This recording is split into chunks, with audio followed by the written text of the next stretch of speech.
আসসালামু আলাইকুম ওয়া রাহমাতুল্লাহি ওয়া বারাকাতুহু। আলহামদুলিল্লাহ, আল্লাহর অশেষ রহমতে নিশ্চয়ই তোমরা ভালো আছো। আমি আলহামদুলিল্লাহ ভালো আছি। পরীক্ষার পরে তোমাদের সাথে প্রথম ক্লাস, নিশ্চয়ই তোমাদের ফলাফল যেখানটাতে হলো তোমাদের আরো মান উন্নয়নের প্রয়োজন, ইনশাআল্লাহ তোমরা সেই বিষয়গুলোতে আরো দক্ষতা বৃদ্ধি করবে। আজকে আমরা হলো তোমাদের এখন পড়াচ্ছি পঞ্চম অধ্যায় যোজ্যতা ইলেকট্রন। তোমরা ইলেকট্রন শব্দটি পূর্বের অধ্যায় কিন্তু পড়ে এসেছো। এখন আজকের আমরা শুরুতে জেনে নিব যোজ্যতা ইলেকট্রন কি। যোজ্যতা ইলেকট্রন কি সেটি জানার জন্য চলো আমরা একটা ছবি এঁকে নেই। আচ্ছা, আমাকে বলো তো নাইট্রোজেনের পারমাণবিক সংখ্যা কত? 7। তোমরা জানো নাইট্রোজেনের পারমাণবিক সংখ্যা 7। তাহলে শুরুতে আমরা একটু নাইট্রোজেনের ইলেকট্রন বিন্যাস করে নেই। 1s2 2s2, অর্থাৎ এইখানে অলরেডি 4টি হয়েছে। তাহলে আমার এখানে আমি যদি 7টি করি তাহলে আমার আর কয়টা প্রয়োজন? 3টি। তাহলে হবে কত? 2p3। এটা হলো কি নাইট্রোজেনের ইলেকট্রন বিন্যাস। এখন এটাকে আমরা যদি একটু কক্ষপথ আকারে দেখাই, 1 2, আমরা ইলেকট্রন বিন্যাস হতে অলরেডি দেখতে পাচ্ছি এখানে দুটি কক্ষপথ আছে, 1s 2s। তাহলে 1s এ ইলেকট্রন আছে কয়টি? 2টি। তাহলে আমরা 1s এ প্রথম শক্তি স্তরে দিয়ে দিলাম 2টি। পরের শক্তি স্তরে ইলেকট্রন আছে কয়টি? দেখো 5টি। এইখানে 2টি আর এইখানে 3টি। তাহলে আমরা একটু দিয়ে দেই 2 4 5। এখন যোজ্যতা ইলেকট্রন আমরা আজকে শিখবো ইনশাআল্লাহ। যোজ্যতা ইলেকট্রন, যোজ্যতা ইলেকট্রন হলো কোন মৌলের ইলেকট্রন বিন্যাসের সর্বশেষ শক্তি স্তরে। আমরা এখানে দেখো নাইট্রোজেনের যে ইলেকট্রন বিন্যাসটা করেছি তার সর্বশেষ শক্তি স্তর হলো কোনটা? এইটা। সর্বশেষ শক্তি স্তরে যে কয়টি ইলেকট্রন বা ইলেকট্রন সমূহ থাকে তাকে বলা হয়ে থাকে যোজ্যতা ইলেকট্রন। আমি আবারও বলছি, কোন মৌলের ইলেকট্রন বিন্যাসের সর্বশেষ কক্ষপথে যে কয়টি ইলেকট্রন বা ইলেকট্রন সমূহ থাকে তাকে বলা হয় ওই মৌলের যোজ্যতা ইলেকট্রন। তাহলে এইখানে আমরা দেখলাম নাইট্রোজেনের সর্বশেষ শক্তি স্তরে ইলেকট্রন আছে কয়টা? এই 2 4 5। তাইলে নাইট্রোজেনের যোজ্যতা ইলেকট্রন কত বলতো? 5। আমরা অক্সিজেনেরটা যদি আমরা আবার নির্ণয় করি,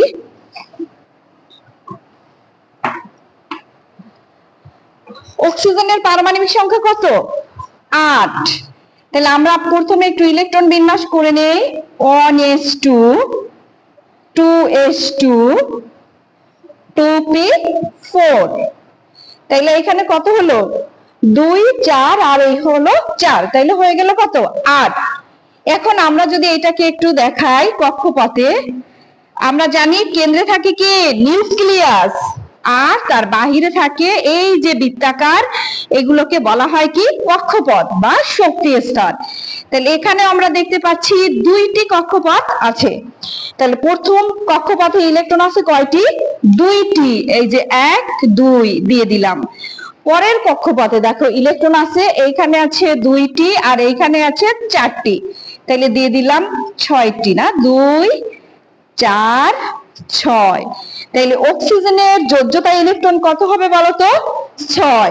কারণ আমরা জানি কোন মৌলের ইলেকট্রন বিন্যাসের সর্বশেষ কক্ষপথে যে কয়টি ইলেকট্রন বা ইলেকট্রন সমূহ থাকে তাকে বলা হয়ে থাকে যোজ্যতা ইলেকট্রন। তোমরা নিশ্চয়ই বুঝতে পেরেছো। তাহলে তোমরা বাড়ি থেকে করে নিয়ে আসবে ফ্লোরিন, ক্লোরিন, ক্যালসিয়াম, ফসফরাসের যোজ্যতা ইলেকট্রন। তাহলে তোমাদের বাড়ির কাজ থাকবে ফ্লোরিন, ক্লোরিন, ক্যালসিয়াম এবং ফসফরাসের যোজ্যতা ইলেকট্রন নির্ণয় করবে।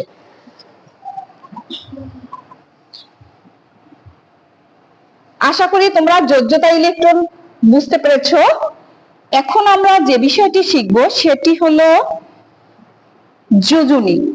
যোজনীর আর একটা নাম হলো যোজ্যতা। তাইলে যোজনীর আর একটা নাম হলো কি? যোজ্যতা।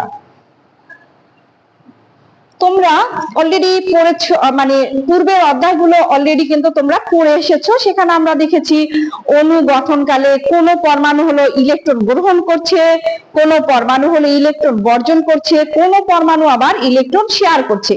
এই যে কি হলো অণু গঠনকালে কি বর্জন করে, কোন পরমাণু গ্রহণ করে, কোন পরমাণু শেয়ার করে, এই যে জিনিস ক্ষমতা, এইটা কি বলা হয়ে থাকে যোজনী। অণু গঠনকালে কোন মৌলের একটি পরমাণুর সাথে অপর একটি মৌলের যুক্ত হওয়ার ক্ষমতা কি বলা হয় যোজনী বা যোজ্যতা। তাইলে আমাদের এইখানে কয়েকটি বিষয় মনে রাখতে হবে, তোমাদের কিন্তু পরীক্ষায় আসে যোজনী এবং যোজ্যতা। তাহলে আমরা সবসময় সাধারণত হাইড্রোজেনের, আমরা জানি আমাদের পর্যায় সারণীর প্রথম 1 নম্বর মৌলই হলো হাইড্রোজেন। সাধারণত হাইড্রোজেনের যোজনী 1 ধরা হয়। সাধারণত হাইড্রোজেনের যোজনী কত ধরা হয়? 1।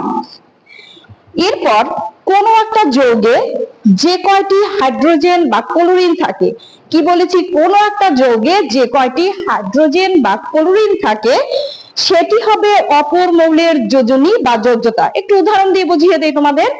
যেমন ক্যালসিয়াম ক্লোরাইড CaCl2, আমি দুটো শব্দ বলেছি, এক বলেছি হাইড্রোজেন আর একটা বলেছি ক্লোরিন। দেখো এইখানে আমরা দেখতে পাচ্ছি ক্লোরিন আছে কয়টি? 2টি। তাইলে হলো এখানে আমরা ক্যালসিয়ামের যোজনী পাবে কত? 2, কারণ এখানে ক্লোরিন 2টি আছে। আবার আমরা যদি নেই একটা উদাহরণ, অ্যামোনিয়া NH3, এই যৌগে নাইট্রোজেনের যোজনী কত? বের করা খুবই সহজ, কারণ তুমি ইতিমধ্যে কিন্তু পড়ে এসেছো কোন একটা যৌগে যে কয়টি হাইড্রোজেন বা ক্লোরিন থাকবে সেইটাই হবে অপর মৌলের যোজনী। তাহলে এইখানে হাইড্রোজেন আছে কত? 3, তাইলে এইখানে নাইট্রোজেনের যোজনী হবে কত? 3। বুঝতে পেরেছি? আমাদের 2 নাম্বার পয়েন্টে চলে যাই।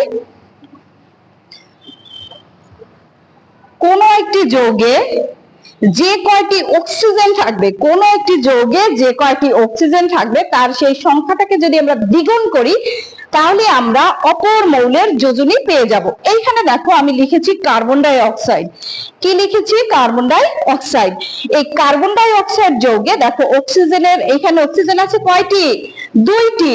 তো এই অক্সিজেনের সংখ্যাটাকে আমরা কি করে দেব? দ্বিগুণ করে দিব।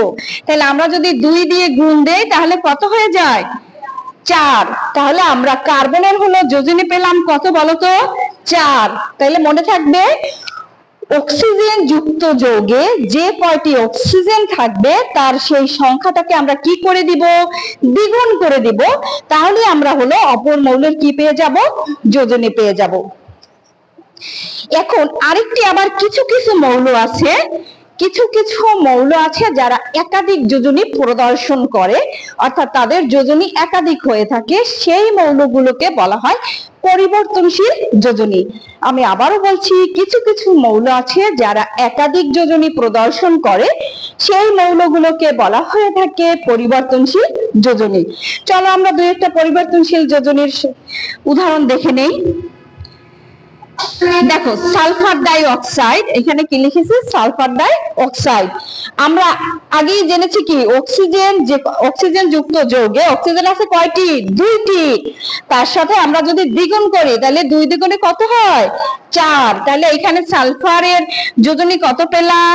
4। এবার আমরা যদি দেখি এই যৌগে SO3 সালফার ট্রাই অক্সাইড, এইখানে অক্সিজেন আছে কয়টি? 3টি। এইটাকে আমরা যদি দ্বিগুণ করি তাহলে 3 দ্বিগুণে কত হয়? 6। তাইলে এইখানে তুমি সালফারের যোজনী পেলা কত? 6। তার মানে এই যৌগে সালফারের যোজনী পেয়েছো কত? 4। আবার এই যৌগে সালফারের যোজনী পেয়েছো কত?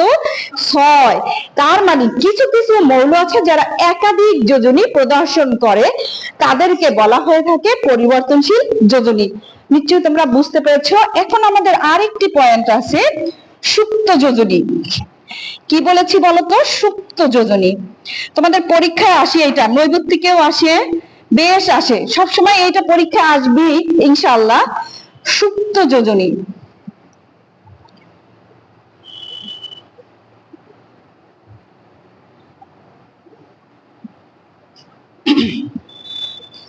সুপ্ত যোজনী কাকে বলে? শুরুতে চলো আমরা সেটা জেনে নেই। কোন একটা মৌলের সর্বোচ্চ যোজনী এবং কোনো একটা মৌল কোনো যৌগে যে সক্রিয় আছে সেই যোজনীর পার্থক্যকে বলা হয়ে থাকে কি সুপ্ত যোজনী। সহজ করে দেই, সুপ্ত যোজনী আমরা নির্ণয় করতে গেলে দিব সর্বোচ্চ যোজনী। কি যোজনী? সর্বোচ্চ যোজনী। সর্বোচ্চ যোজনী এটাকে আমরা বিয়োগ করব হলো কি সক্রিয় যোজনী থেকে। সক্রিয় যোজনী, সক্রিয় যোজনী, তাইলে আমরা ইনশাআল্লাহ পেয়ে যাব কি আমাদের সুপ্ত যোজনী। সক্রিয় যোজনী। দেখো আমি এখানে দুটি হলো যৌগ লিখছি, ফেরাস ক্লোরাইড আর ফেরিক ক্লোরাইড।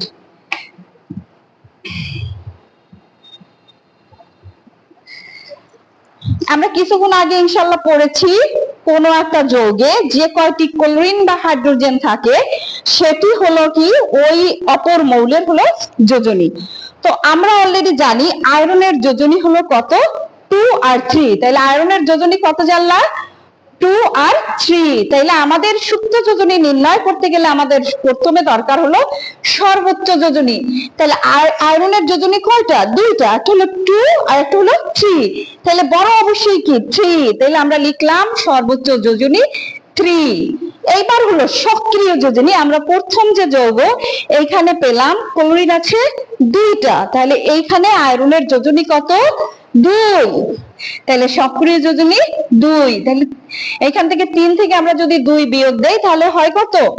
1। এরপর আমরা দেখো পরের যে যৌগ লিখেছি এখানে ক্লোরিন আছে কয়টি? 3টি।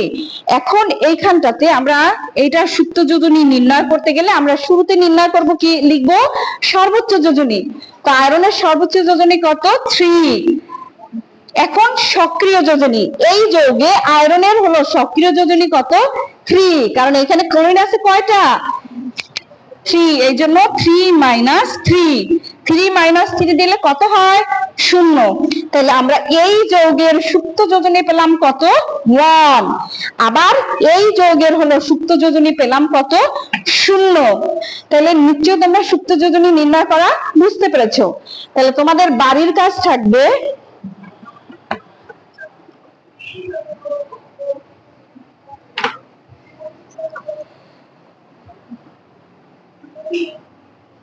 তোমাদের যোজ্যতা ইলেকট্রন হলো করে নিয়ে আসবে এবং সুপ্ত যোজনী করে নিয়ে আসবে। এগুলো হলো তোমাদের বাড়ির কাজ থাকবে।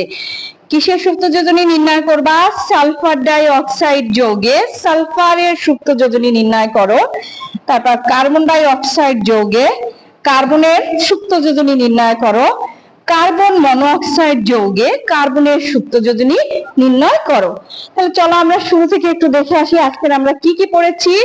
শুরুতে আমরা পড়েছি যোজ্যতা ইলেকট্রন কি বা কাকে বলে। তাহলে যোজ্যতা ইলেকট্রন কি মনে আছে নিশ্চয়ই তোমাদের? কোন মৌলের ইলেকট্রন বিন্যাসের সর্বশেষ শক্তি স্তরে যে কয়টি ইলেকট্রন বা ইলেকট্রন সমূহ থাকে তাকে বলা হয় যোজ্যতা ইলেকট্রন। তারপর আমরা পড়েছি কি যোজনী বা যোজ্যতা। সেটি হলো কি অণু গঠনকালে কোন মৌলের একটি পরমাণু অপর একটি পরমাণুর সাথে যে যুক্ত হয় এই ক্ষমতাকে বলা হয়ে থাকে যোজনী বা যোজ্যতা। এখানে আমি কয়েকটি পয়েন্ট দিয়েছি। 1 নম্বরে বলেছি সাধারণত হাইড্রোজেনের যোজনী কত ধরা হয়? 1 ধরা হয়।